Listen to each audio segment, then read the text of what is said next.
Gracias, gracias.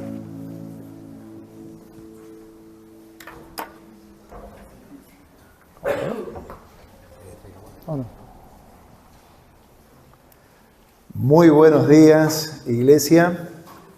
Damos gracias a Dios. Qué potente esta oración, esta expresión también de este canto al Señor nuestro Dios. Yo me rindo a Él. Y hoy decido nuevamente seguir a Cristo. El que cree en Cristo será salvo. Y esto es una afirmación cada día en la vida de todo aquel, ¿sí?, que pone su fe y su confianza en nuestro Dios y Salvador. Damos gracias al Señor. Muy bien. Los niños ya han salido. Bueno, se fueron ellos a sus clases. Damos gracias a Dios porque ellos también reciben la enseñanza de la palabra del Señor. Bueno, como la gran mayoría sabe, estamos estudiando la carta del apóstol Pablo a los Corintios y yo les invito a ir directamente al capítulo 5 de Primera de Corintios. Capítulo 5 de Primera de Corintios. Ahí está.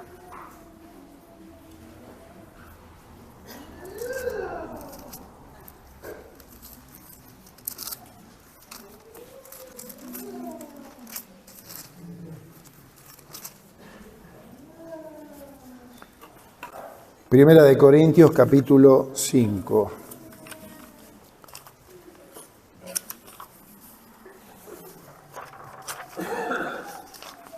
¿Lo tienen todos? Muy bien, leemos. Se ha sabido de un caso de inmoralidad sexual entre ustedes que ni siquiera los paganos tolerarían. Y es que uno de ustedes tiene como mujer a la esposa de su padre. Ustedes están engreídos. ¿No deberían más bien lamentar lo sucedido y expulsar de entre ustedes al que cometió tal acción? Yo, por mi parte, aunque físicamente no estoy entre ustedes, sí lo estoy en espíritu y como si hubiera estado presente, he juzgado al que hizo tal cosa. Cuando ustedes se reúnan y en espíritu yo esté con ustedes, en el nombre del Señor Jesucristo y con su poder, entreguen a ese hombre a Satanás para que lo destruya, a fin de que su espíritu sea salvado en el día del Señor Jesús. No está bien que ustedes se jacten.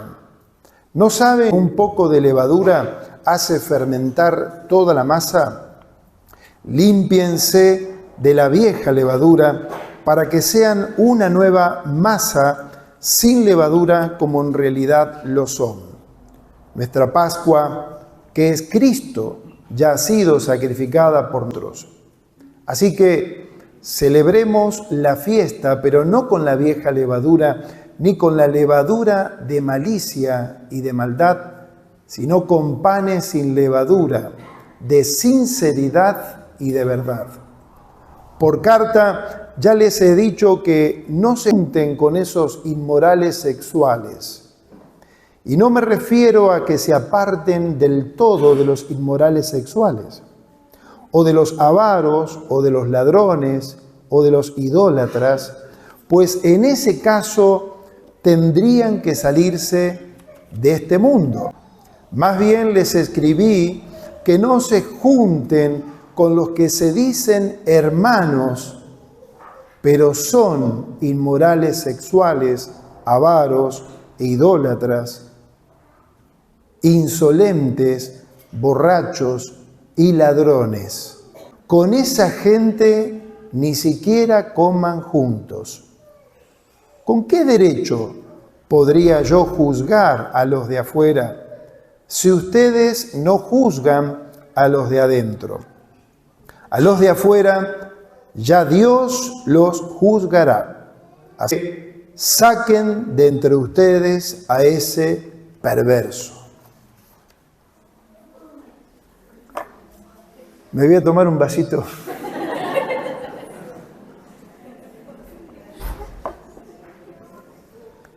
Cuando leemos estos textos, ¿verdad? Que no sé si son acordes para un día de evangelización. Pero lo cierto que nos encontramos ahora en la exposición de la carta de Pablo a los Corintios, donde el apóstol ha dejado ya, o ha hablado respecto a los conflictos y las divisiones, las distintas facciones que había en los primeros capítulos, ¿se acuerdan?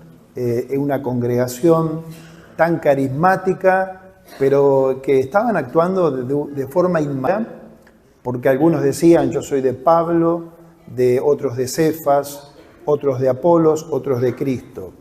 Y desde el capítulo 1 al capítulo 4, como ya lo hemos visto, se fue tratando todos esos temas, y el apóstol Pablo va, inspirado por el Espíritu Santo, compartiéndoles la palabra y dando dirección, ordenamiento, hasta que llegamos a este tema. A partir del capítulo 5 hasta el capítulo 8, es evidente que el apóstol, al escribir a los hermanos de Corinto, que era una congregación a la cual él ha fundado, ¿sí?, en uno de sus viajes evangelizadores, misioneros, él comienza a responder preguntas seguramente que habían llegado a él de los conflictos y los problemas que estaban sucediendo en una comunidad de fe, una iglesia que ustedes recordarán en el capítulo 1 cuando él cuando él comienza a compartir la carta, él se dirige a personas que han sido santificadas por el Señor, han sido apartadas por el Señor mediante el Evangelio de Jesucristo, y remarca diciendo, con todos los que en cualquier lugar invocan el nombre de nuestro Señor Jesucristo, Señor de ellos y nuestro. Hemos hablado hasta acá la importancia, y se habló en ese capítulo 1, algunos lo recordarán, la iglesia, ¿no es cierto?, que el Señor ha comprado por su propia sangre derramada en la cruz del Calvario. Es una iglesia cuyas personas que la componemos somos pecadores, pero hemos sido alcanzados por el Señor y hemos recibido la gracia de Dios, y Él nos ha perdonado nuestros pecados, y Él nos ha llamado a vivir una vida santa, en toda nuestra manera de vivir, nos enseña la palabra de Dios. Es entonces que él va a abordar, capítulo 5, un tema que la iglesia evidentemente era indiferente y un problema de pecado muy serio, como lo hemos leído aquí desde el verso 1 hasta el verso 13, para luego, después, más adelante, abordar, capítulo 6, conflictos de relaciones entre hermanos, donde, como no lo querían resolver entre ellos, había litigios y dificultades, y los presentaban en los tribunales, avergonzando de esta manera el evangelio y el testimonio de la comunidad. Después ya llegaremos también a los conflictos y problemas materiales, que son todas respuesta que el apóstol Pablo, capítulo 7, va a hablar de los temas del matrimonio, como otros temas que él va a responder a lo largo de esta carta, y que bien se ha expuesto hasta aquí.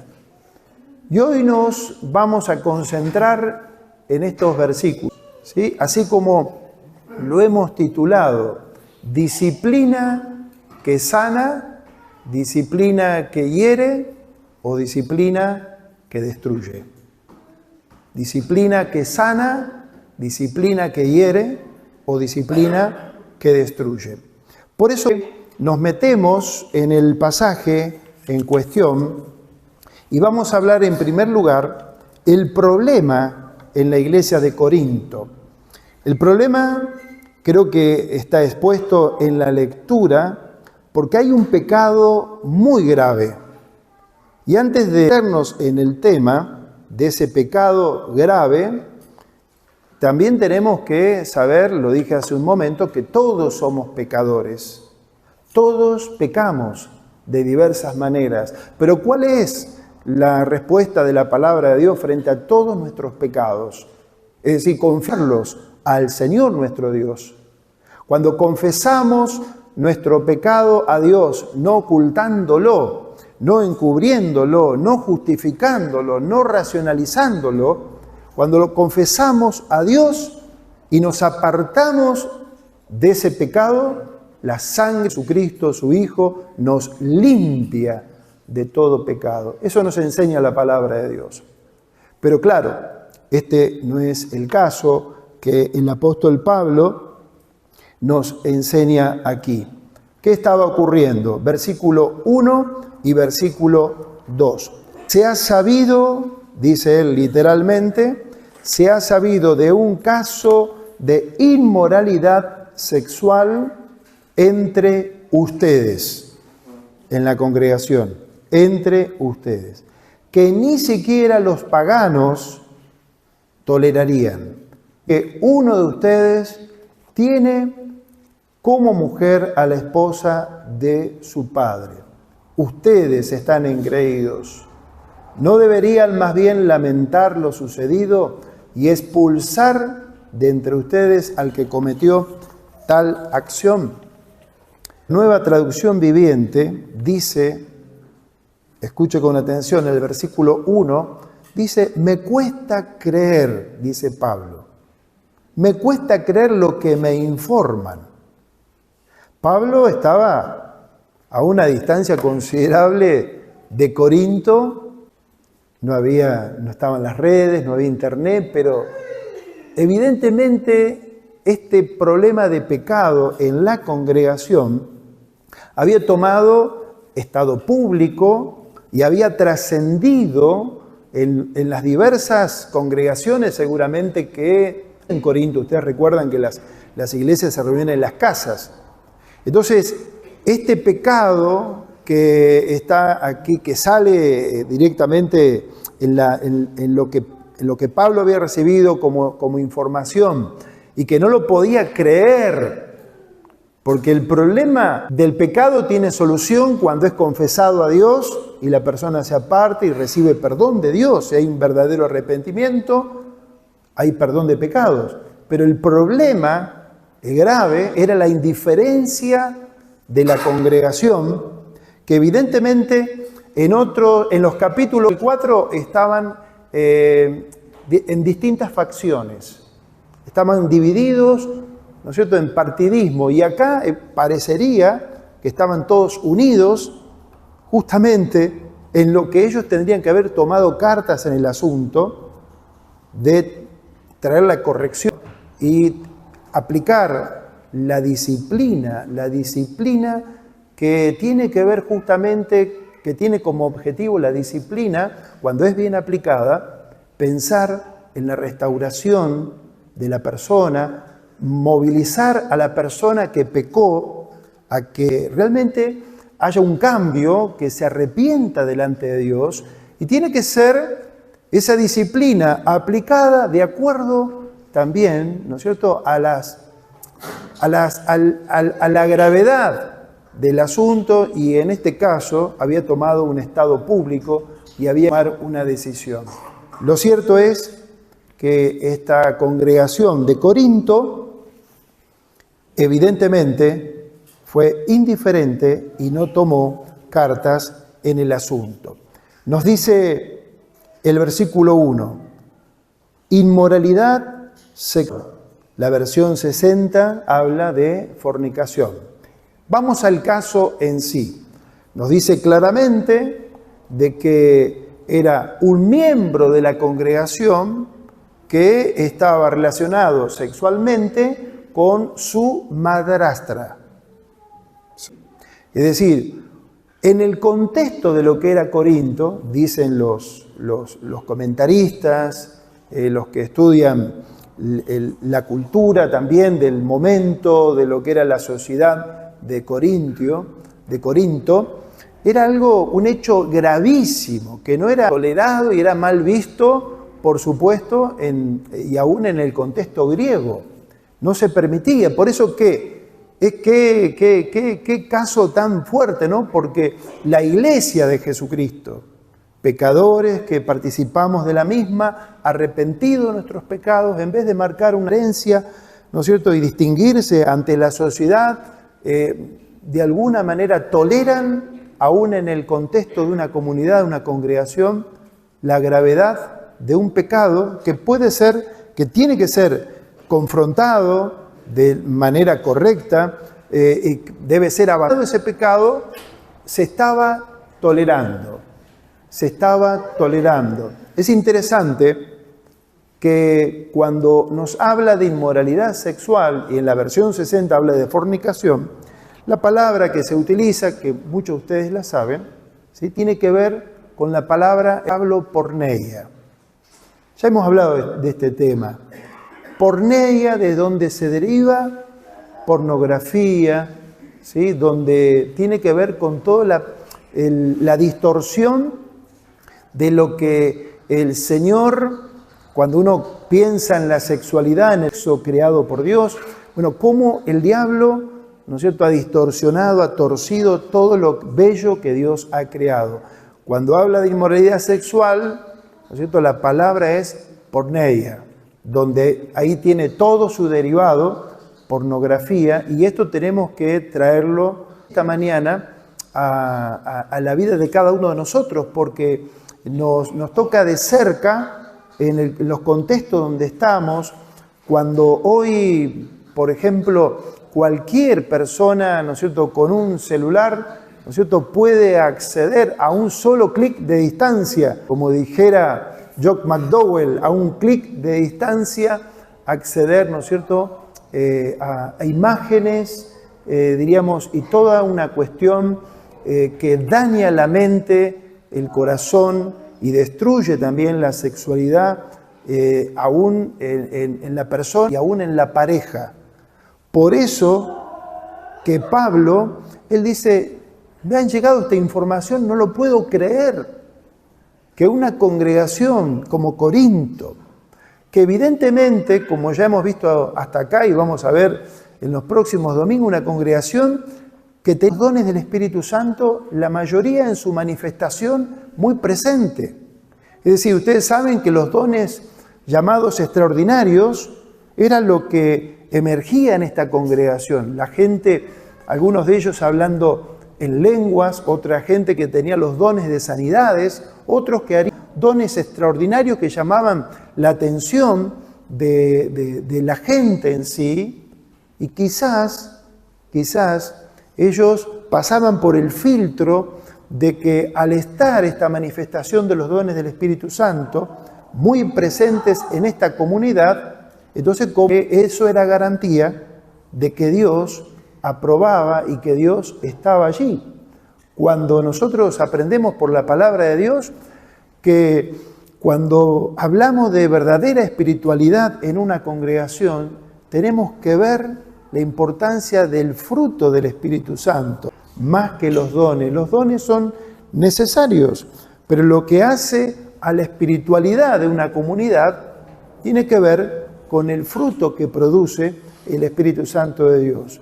Lo cierto es que estos hermanos no estaban tomando cartas en el asunto y había una tolerancia, lo dice el versículo 1. Entonces, ¿qué es lo que dice Pablo aquí? Verso 2. Ustedes están engreídos. ¿No deberían más bien lamentar lo sucedido y expulsar de entre ustedes al que cometió tal acción? Estamos hablando de una disciplina que sana. Es evidente que ellos, al no tomar una medida frente a un tema que había tomado estado público y que había trascendido las fronteras de la congregación y habría llegado, vaya a saber dónde, la congregación de Corinto se estaba corrompiendo. se estaba corrompiendo. Es decir, se estaba mezclando con el mundo, estaba actuando como el mundo en general, que no le importa, ¿no es cierto?, lo que Dios establece, lo que Dios ordena, y de alguna manera esto estaba afectando, el pecado de uno estaba afectando a toda la creación.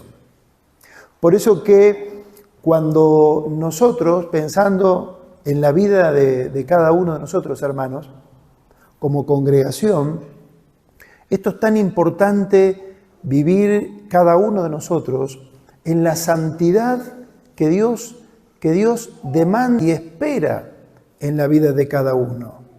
Todos podemos tener alguna lucha, algún conflicto, aún con un pecado que a veces parecería como que nos quiere dominar. Siempre tenemos que venir con sinceridad y verdad delante del Señor, confesar nuestro pecado a Dios, apartarnos de Él y saber que siempre cuando hay un verdadero arrepentimiento delante del Señor, hay perdón de pecados. La sangre de Jesucristo tiene ese poder para limpiarnos, para lavarnos de todo pecado, de toda maldad. Pero cuando encubrimos el pecado, nuestra vida, no solamente la vida individual, es afectada a la vida de uno, sino también que es afectada la comunidad, la congregación. Porque por eso Pablo dice, cuando ustedes están reunidos ahí, iglesia local, como nosotros, el pecado de uno estaba afectando la pureza, la santidad de una congregación como esta. Por eso que el pecado grave aquí es la indiferencia, quizá liderazgo.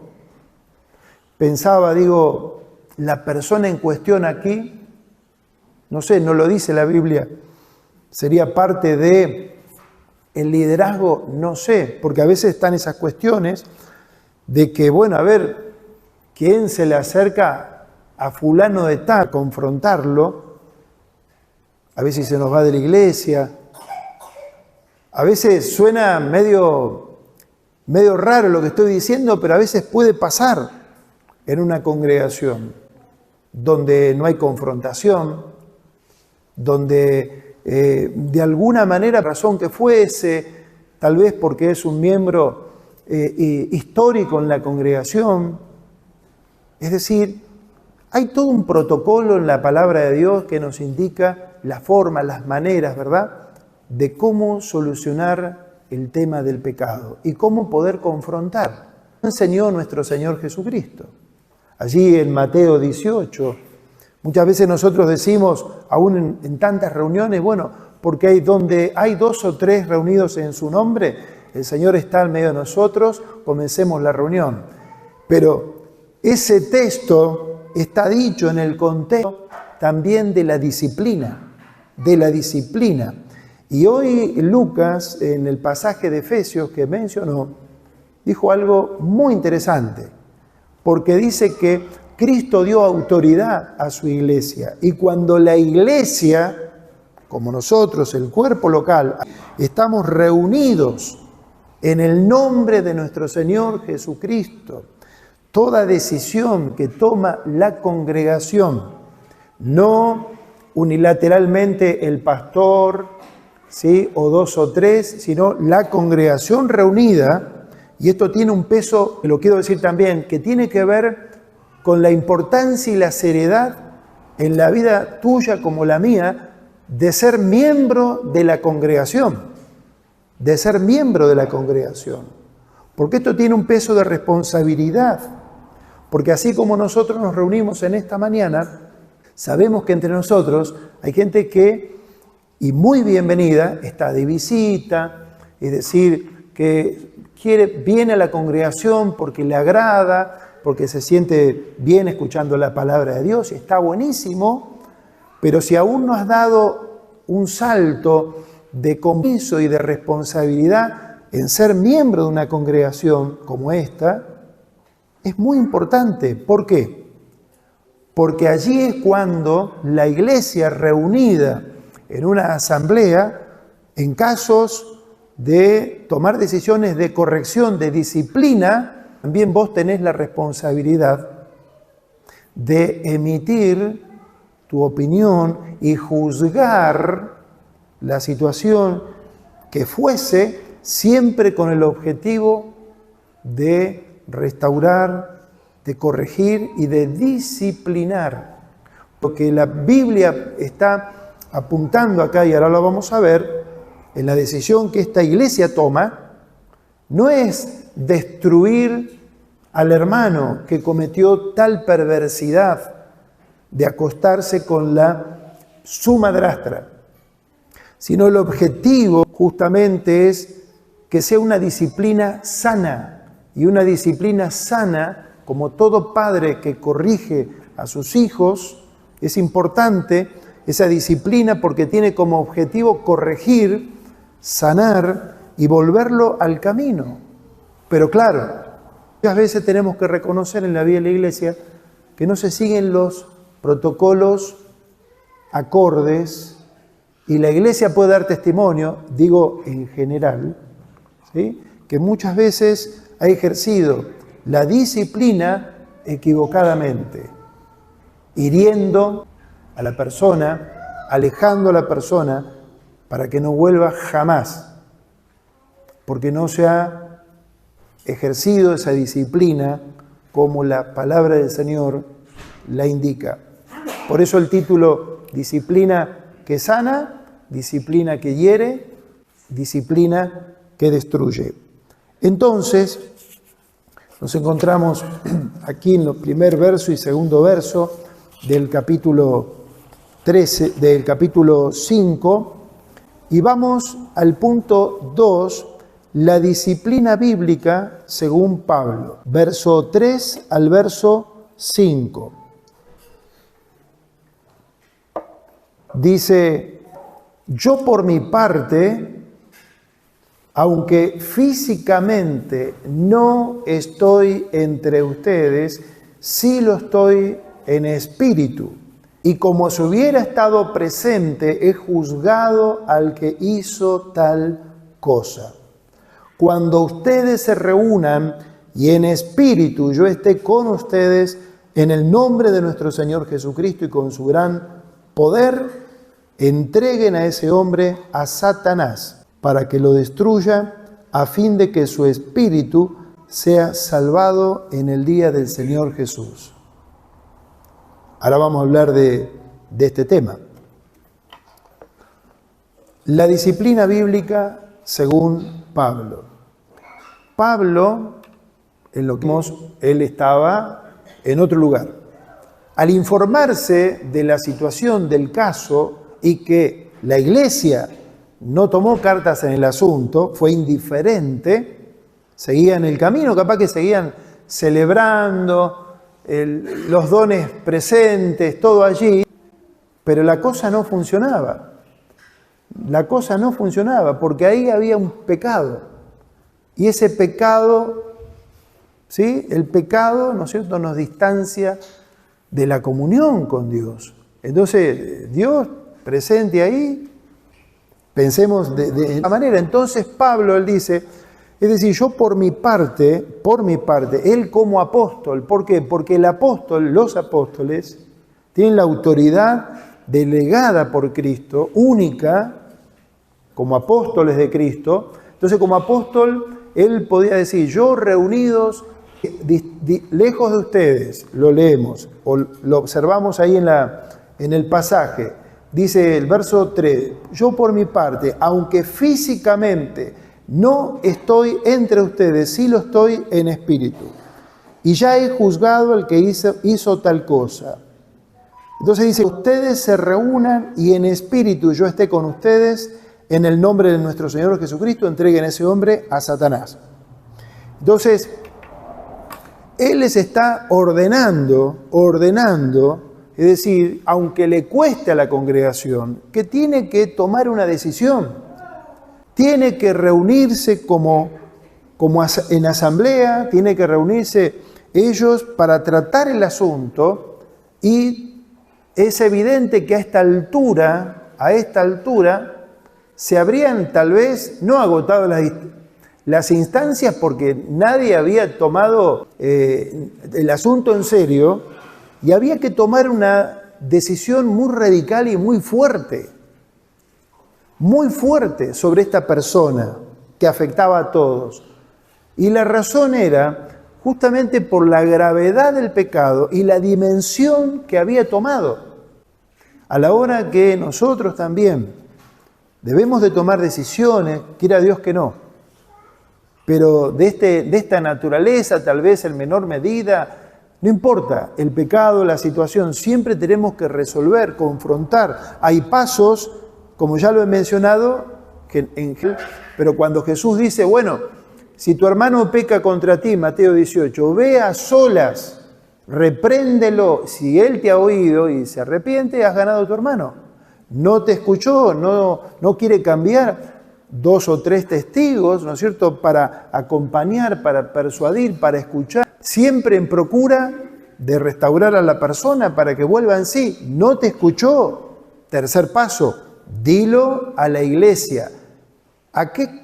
No le podemos decir reunir a todas las congregaciones de Tandil. Se refiere a la iglesia local. De ahí la importancia, vuelvo a enfatizar y subrayar, de la membresía de la iglesia, ser miembro en una congregación. ¿Por qué? Porque como ustedes lo saben, hermanos, es decir, la congregación, la iglesia, no es un club, no es una actividad social, aunque hay una actividad social, pero es una iglesia, es una comunidad de fe, donde tenemos la autoridad de la palabra de Dios. Entonces, cuando cada uno de nosotros, siendo parte de una congregación, siendo miembro de esta congregación, sabemos que asumimos responsabilidades, donde nos entrevistamos con los hermanos que dicen, yo quiero ser parte de esta congregación. Bueno, lo citamos, una reunión a tal efecto, donde interactuamos y hablamos también de los principios y prácticas que son los usos, costumbres de nuestra congregación que están manifestados en la palabra de Dios. ¿Cómo es esta congregación? ¿Cuáles son sus costumbres, su forma? Es decir, hay ítems, ustedes lo saben, que tienen que ver con corrección, con disciplina, con amonestación. ¿Por qué? Porque lo que hemos aprendido desde el principio, primeramente yo me acuerdo, uno de los profesores en el seminario nos decía, lo que va a mantener pura y santa una congregación es la disciplina ejercida.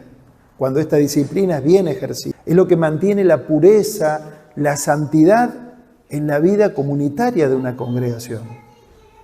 Pero ¿a quién se le va a aplicar una disciplina? A quien es miembro de una congregación. Si la persona no es miembro de la congregación, por eso que los apóstoles, en este caso Pablo, la autoridad apostólica es como Cristo mismo ordenando a las iglesias. Ahora, los pastores no tenemos jurisdicción para ir a disciplinar al hermano de Peniel. Una locura, ¿se entiende? Ni a la roca. Es decir, vamos a acompañar y a pastorear la congregación local, calle Mitre, ¿sí? 643, es decir, tenemos que saber a quién tenemos que acompañar, cuidar, apacentar, es decir, y esto tiene que ver, rayamos, la importancia de la iglesia local.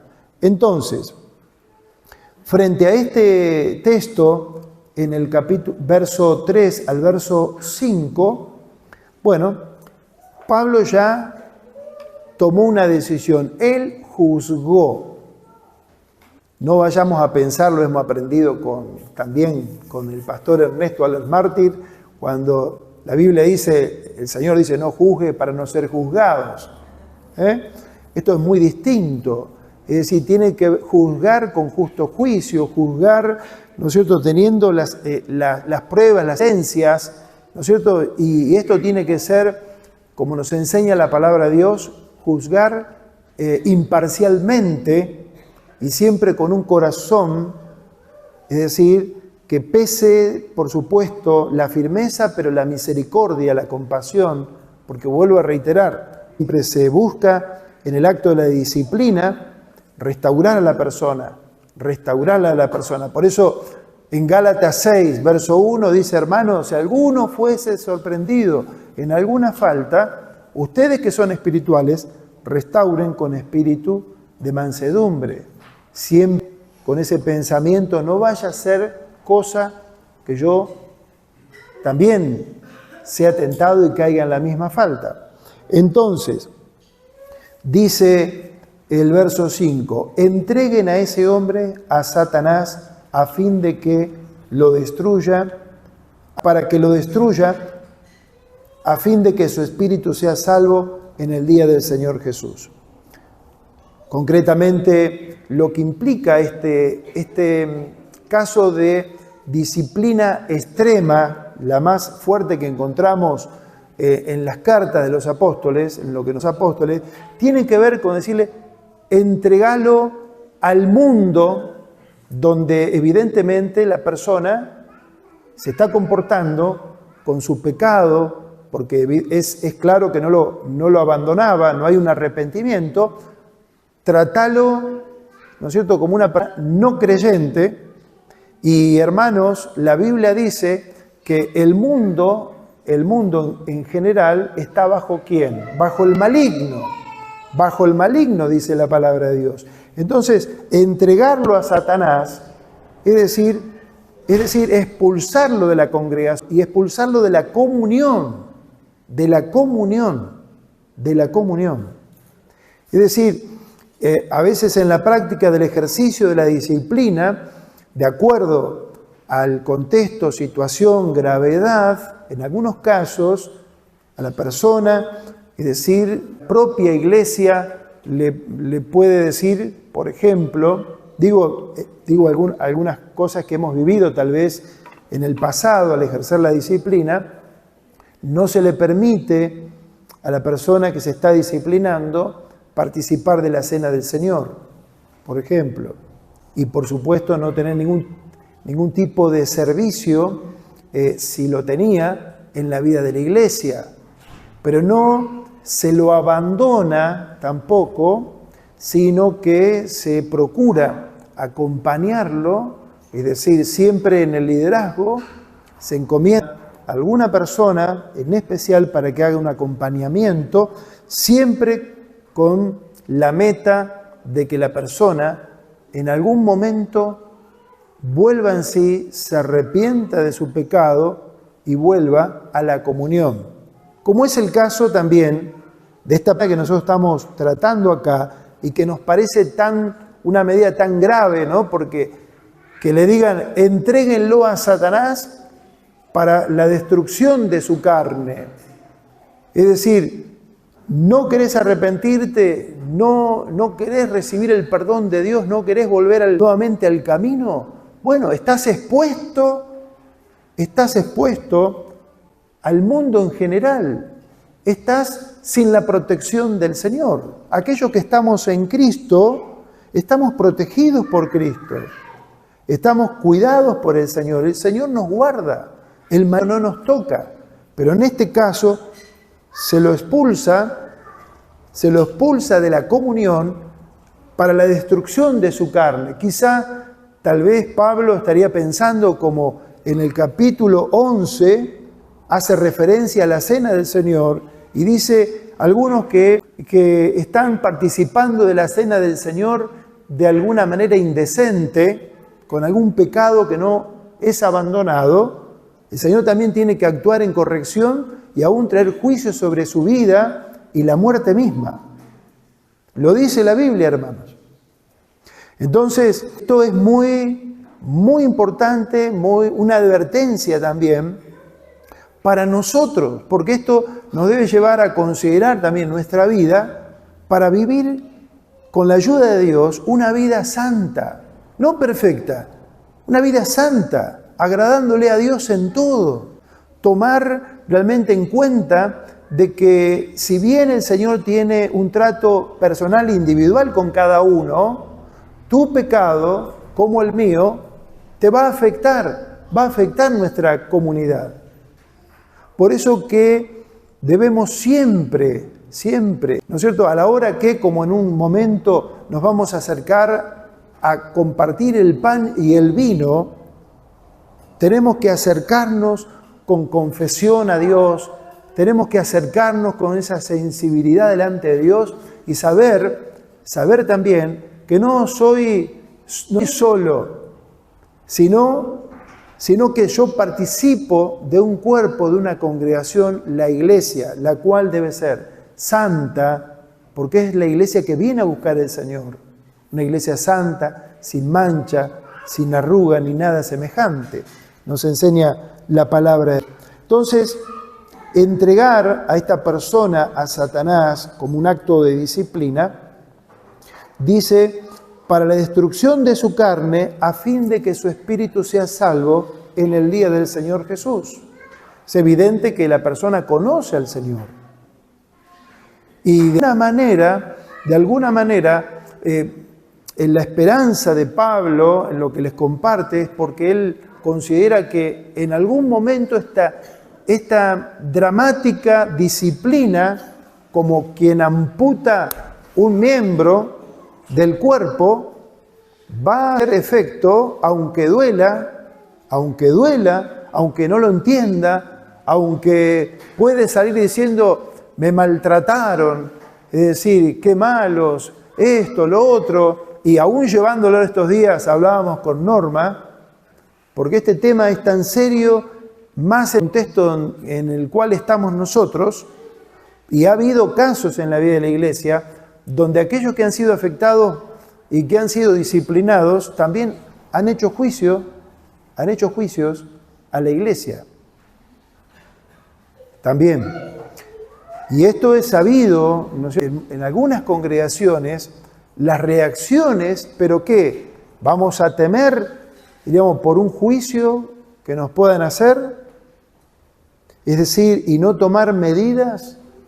Es decir, la palabra de Dios es palabra de Dios ayer, hoy, mañana, siempre. Entonces, esto, cuando uno lo escucha, cuando leemos estos pasajes, ¿no es cierto?, suenan un poquito antiguos, algo tan anacrónico, no, esto no. Vamos a buscar, ¿no es cierto?, vamos en pro de una congregación abierta para todos, y está bien, las puertas están abiertas para todas las personas, ¿verdad? Vamos a decir cosas suaves, cosas lindas, cosas que se queden con nosotros. No importa si no cambias en tu conducta. Estamos hablando, ¿no es cierto?, no vamos a tocar tanto el tema del arrepentimiento, de cosas, ¿viste?, para no colisionar con algún colectivo, ideología, lo que fuese. Es decir, aún en situaciones y decisiones de este tipo, aún pastores han ido presos, acá en Argentina, es decir, y en tantos otros lugares. Pero es la palabra de Dios, ¿no es cierto? Es la palabra de Dios. Por eso también, si lo comento esto para que lo pensemos, entiendo que ninguno de nosotros fue elegido a ser miembro de la congregación, o que de alguna manera, ¿no es cierto?, te hemos obligado, por decirlo de alguna manera, a ser miembro de una congregación. No, uno voluntariamente, ¿no es cierto?, bueno, quiero estar en esta congregación, entiendo que hay palabra de Dios, me identifico. Bien, entonces asumís una responsabilidad. Así es nuestra congregación. Estos son los principios, estas son las responsabilidades, pero también te decimos, te vamos a cuidar, te vamos a acompañar, pero acá no es un club. Acá tenemos que vivir de acuerdo a lo que nos enseña la palabra de Dios. Y si no es así, va a llegar un momento que va a haber una corrección. Y la disciplina nos conviene, porque la disciplina bien aplicada, cuando está hecha con sinceridad, con verdad, con amor, nos ayuda en la restauración. Por eso Dice la palabra de Dios aquí, verso 5, segundo punto. Pasamos al tercer punto. La razón del asunto de este pasaje tiene que ver con la santidad de la iglesia. Vamos a leer del verso 6 al 8 para ir concluyendo. Dice el versículo 6, no está bien que ustedes se jacten, ¿no saben que un poco de levadura hace fermentar toda la masa? Límpiense de la vieja levadura para que sean una nueva masa sin levadura, como en realidad lo son. Nuestra Pascua, que es Cristo, ya ha sido sacrificada por nosotros. Así que celebremos la fiesta, pero no con la vieja levadura, ni con la levadura de malicia y de maldad, sino con panes sin levadura y de sinceridad y de verdad. Aquí Pablo nos da la razón que tiene que ver con la santidad de la iglesia. Y va a tomar como ejemplo, la Pascua en el Antiguo Testamento, cuando Dios la estableció. Por eso que él dice, un poco de levadura leuda toda la levadura, símbolo del pecado, en este contexto. Y él dice, un poco de levadura leuda toda la masa. Hermanos, Iglesia de Corinto, ¿ustedes se creen espirituales? Ustedes se están jactando, son orgullosos, están engreídos, creen que porque está la manifestación del Espíritu Santo, Dios está aprobando cada vez que ustedes se reúnen. Por eso dice, ustedes cuando se reúnan, y esto tiene que ver también, y lo aplicamos también a la cena del Señor. A la hora que nos reunimos, tenemos que examinar nuestra vida delante del Señor. Es decir, ¿cómo estoy yo delante de Dios? Es decir, ¿hay algo en mí? ¿Hay algún pecado que me está afectando? ¿Hay algún pecado que yo estoy encubriendo? ¿Hay algún pecado que lo estoy justificando? Es decir, confesar el pecado a Dios, confesarlo a Dios, decirle, Señor, este es mi pecado, Señor, ayúdame en esto, limpia mi corazón, quiero abandonarlo. Necesito buscar ayuda porque tengo ese conflicto o el pecado mismo de alguna manera me domina y necesito ayuda porque tal vez, ¿no es cierto?, tengo problemas porque estoy mirando cosas que me afectan la mente y hago mención justamente de lo que dijimos al principio, la pornografía. Es decir, y tantísimas cosas que me atan. Por eso dice él, tomando la comparación del Antiguo Testamento, nuestra Pascua es Cristo. Ya fue sacrificado por nosotros. Un poco de levadura leuda toda la masa. Debemos de celebrar la fiesta, dice, cada vez que nosotros nos reunimos, como esta mañana, con sinceridad, con verdad, con transparencia, sabiéndonos que somos pecadores, sabiendo que todos necesitamos hacer confesión en algún punto, de alguna medida. Es decir, tal vez que no sea un pecado tan fuerte como el que tratamos en esta mañana, es decir, la persona afectada que sí tuvo que pasar por la disciplina, es decir, la expulsión fuera de la comunión, que es tan fuerte el pasaje porque dice, ni aún se junten para comer, ni se junten para comer, hasta distancia social. Ni se junten para comer cuando ustedes se reúnan como iglesia.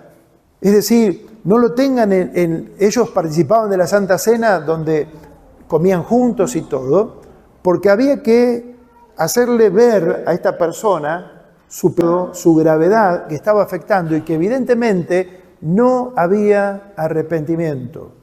No quería cambiar, no estaba dispuesto a volverse al Señor. Por eso, dice en el verso 6, no está bien que ustedes se jacten. El peligro no es de mirar para otro lado. Es decir, y estamos tan bien, mirá qué bien que suena la música, qué bien las canciones, qué bonito todo, ¿no?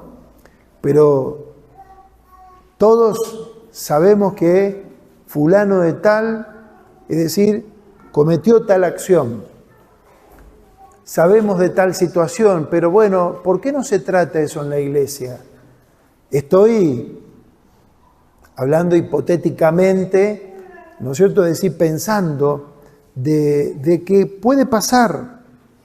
Por eso que siempre en el liderazgo no debemos mirar para otro lado, sino que tratar los asuntos, confrontarlos, ¿sí?, para el bien de la persona, porque como vamos a ver más adelante, en los próximos domingos, esta persona se arrepintió. Cuando llegás a 2 Corintios, esta persona se arrepintió y volvió a la comunión. Entonces, ahí notamos la importancia que tiene la corrección, la disciplina. Por eso que nosotros en esta mañana también, al acercarnos a la mesa del Señor, celebremos la Pascua, celebremos este momento, la Eucaristía, al tomar el pan, al tomar la copa, con actitud de un corazón, ¿no es cierto?, un corazón sincero, en sinceridad, delante de Dios, con confesión delante del Señor. Hermanos, quiero llevarlos a un pensamiento más antes de participar en la cena del Señor.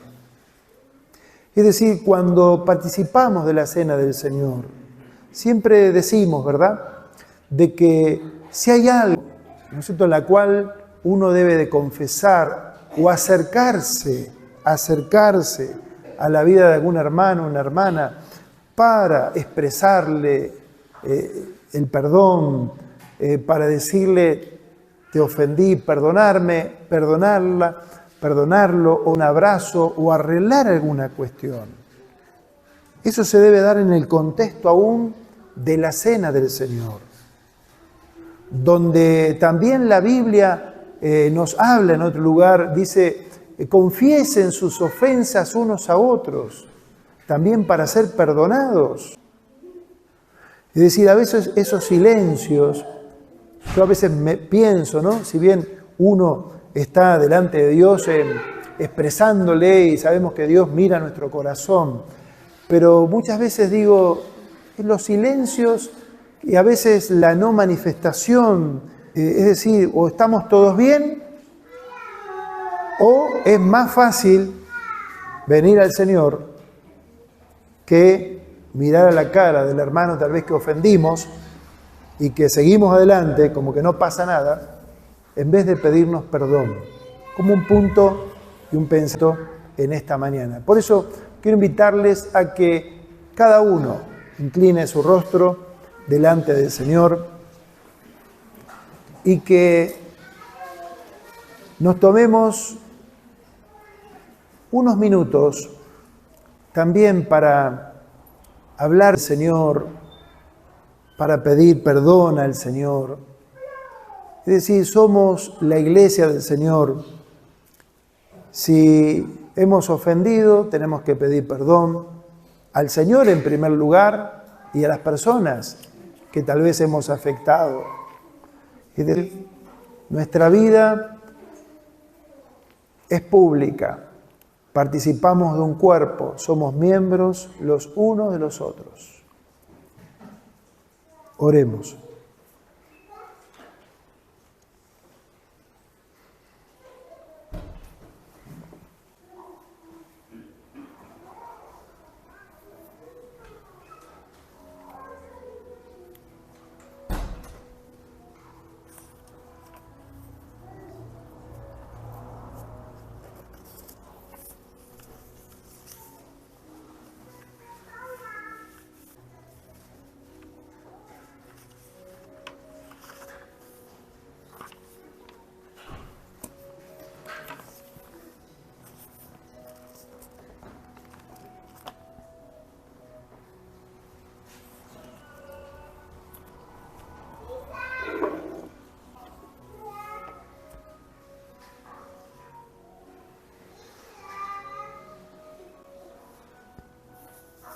Amado Señor, Padre nuestro, en esta mañana, Señor, con los hermanos, mis hermanas, todos aquí delante de tu presencia, Señor, queremos una vez más humillarnos bajo tu poderosa mano y rogarte, Señor, que nos ayudes, Señor, a tener un corazón siempre, Señor, sensible a la voz tuya, a tu palabra, Señor, que en contextos aún de disciplina, si nos tocase en algún momento tomar decisiones como iglesia, que no seamos como los corintios, sino que tengamos este sentir de llorar, de lamentarnos, Señor, por el pecado, por los hermanos, que nos duela de verdad, Señor, y que tengamos siempre el corazón como el tuyo, de restaurar, de sanar, de hacer todo lo que está, Señor, de nuestro lado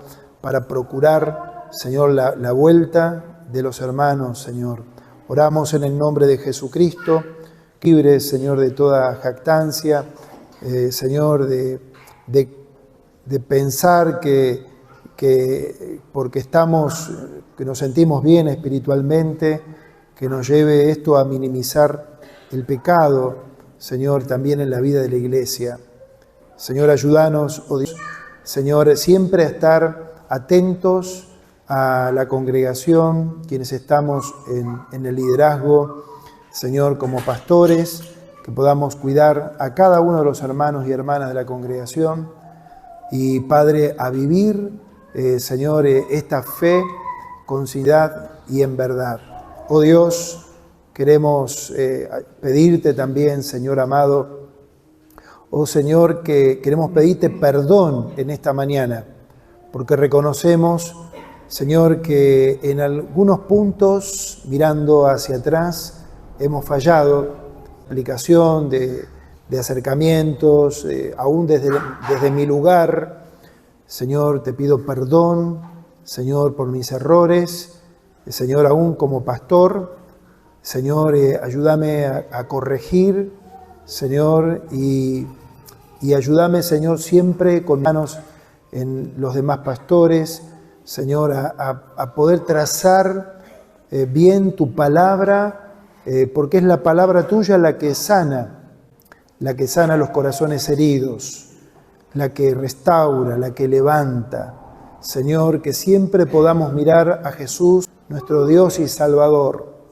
Señor, y aún como dice la palabra, ninguna disciplina al presente parece ser causa de gozo.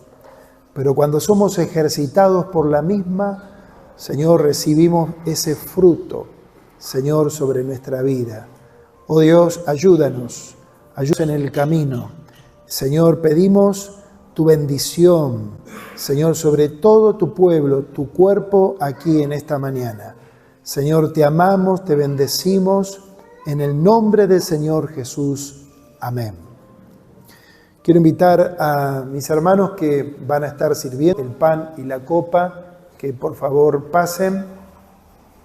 Y todos aquellos que vamos a estar participando del pan y la copa del Señor. Como hemos leído hasta aquí, vamos a dar gracias al Señor porque Él es el Señor quien nos invita a venir delante de Él, a la mesa del Señor, la mesa del Señor.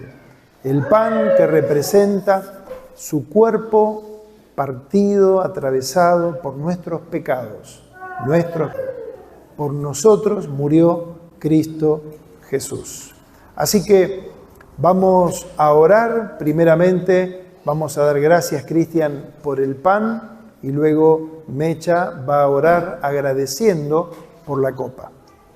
Jesús, gracias, Señor, gracias por esto. Te pedimos perdón, Señor, por nuestros pecados, Señor, pero te damos las gracias, Señor Jesús, porque justamente, Señor, ahí donde vos entregaste tu cuerpo, Señor, en la cruz, moriste por nosotros, Señor.